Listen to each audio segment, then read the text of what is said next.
Les nombreuses remarques qu'on a pu attribuer à Usopp, c'est qu'il est inutile, un peureux ou même un lâche. Mais aujourd'hui, grâce à cette vidéo, je compte vous analyser pour vous l'écriture d'Usopp et vous prouver que c'est quelqu'un de profondément complexe dans son écriture et riche dans son développement. Bonjour à tous chers viewers, c'est Scanor et aujourd'hui, on va voir le rôle et l'écriture d'Usopp chez les Mugiwara. Il y a plusieurs aspects qu'il faut comprendre. Ce n'est pas de l'ordre d'une seule raison. La première a été celle du Vogmeri qui ne pouvait plus naviguer. Il faut comprendre alors à quel point ce Vogmeri était important pour Usopp et pour les Mugiwara en général. Et le lecteur qui se rend compte que ce bateau souriant les a accompagnés durant la majorité de l'aventure se retrouve pris de passion pour celui-ci, se disant que oui, comme Usopp, le Meri est leur compagnon, mais qu'il faut quand même avancer et avoir un autre bateau. Usopp, lui, n'a pas ce recul-là, car le problème vient d'autre part. Le Meri n'est pas qu'un simple bateau, il est le cadeau de Kaya pour lui. Son rôle durant l'aventure, avant l'arrivée de Franky, était de s'en occuper et de le préserver. Et au fur et à mesure de ses aventures, ce bateau est devenu leur Nakama. Comment pouvait-il s'en séparer? Surtout que le souci n'est pas uniquement de là. Le seul rôle que ses amis lui ont confié sur le bateau n'a servi à rien. Il devait préserver le Meri, mais même ce rôle-là, il n'a pas pu l'accomplir. Donc au final, un autre souci intervient dans l'histoire en plus de ça. Et c'est la vision qu'a Usopp de lui-même. Ce problème de confiance en soi, ça ne date pas d'hier, il l'a toujours eu. Mais durant leurs aventures, les Mugiwara vont réussir à lui faire prendre confiance. Comme à Arlong Park, où il affrontera un homme poisson qui est 20 à 30 fois plus fort que lui, mais le vaincra quand même. Mais suite à l'affrontement avec Aokiji, il commencera à douter énormément de lui et de ses capacités. Les problèmes qui viendront se percuter à l'histoire sont donc l'importance et la liaison qu'a le Vogmeri avec Usopp et les Mugiwara. Mais surtout, le fait que s'en débarrasser, pour lui, serait un aveu de sa faiblesse. Il n'aurait alors plus aucune utilité chez les Mugiwara. Et sûrement qu'il ne savait plus comment se rendre utile. Il a alors décidé d'affronter Luffy pour fuir son incapacité.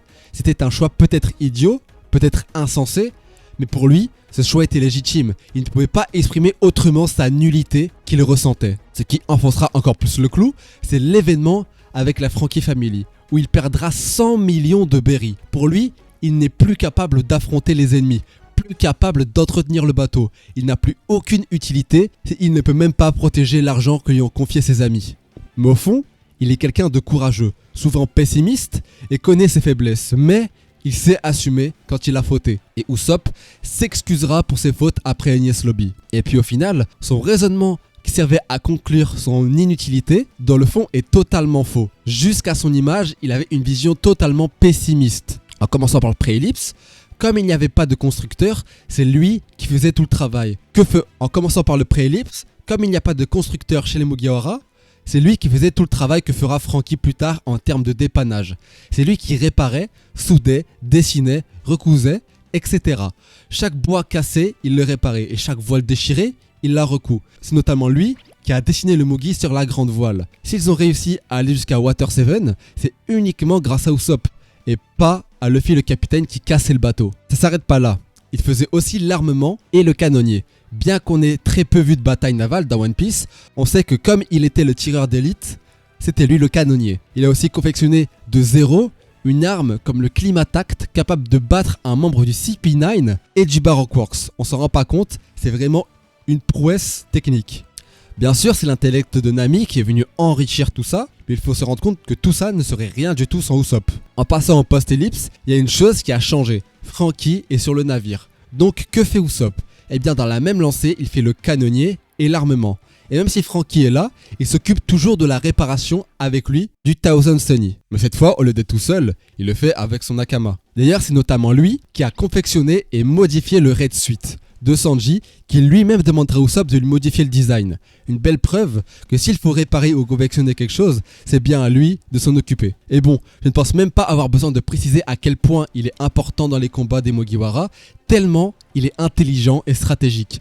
L'exemple le plus récent, c'est bien Onigashima, où c'est lui qui retournera le courant de la guerre en utilisant ses capacités pour faire avaler les mochi de Otama aux Gifters, pour les faire venir du côté de l'Alliance. Bien sûr, c'est grâce au pouvoir de Otama, mais sans les pouvoirs d'Usopp, jamais la guerre ne serait renversée du côté de Luffy. En tout cas, c'était un plaisir de vous avoir parlé d'un de mes personnages favoris de ce manga. Merci à tous d'avoir suivi cette vidéo, j'espère qu'elle vous aura plu. N'hésitez pas à la liker, commenter, partager sur vos Discord ou à vos potes qui vont en savoir plus sur One Piece. N'hésitez pas à me le dire dans les commentaires si j'ai réussi à vous apprendre un truc sur l'œuvre. D'ici la prochaine vidéo, portez-vous bien. C'était Scanor, au revoir.